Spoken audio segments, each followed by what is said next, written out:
Meron na yung tanglad, lemongrass, kamatis, may luya na yan. At saka seasoning.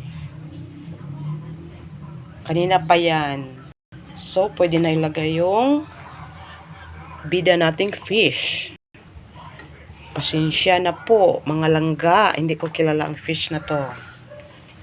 Basta kay talagang fresh pa siya. Ayan.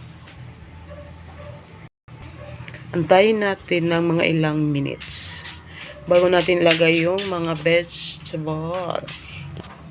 Pwede na natin ilagay yung ating mga leafy vegetable.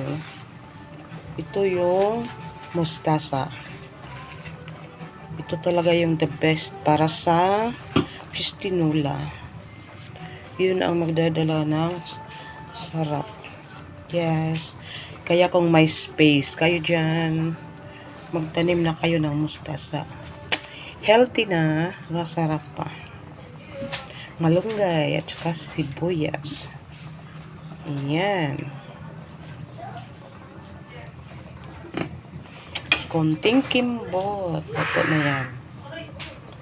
This is my version of tinola. Gusto ko maraming gulay kasi yung mga kids sabaw lang yung sa kanila. Ayaw nila ng fish. Sabaw pa lang ulam na.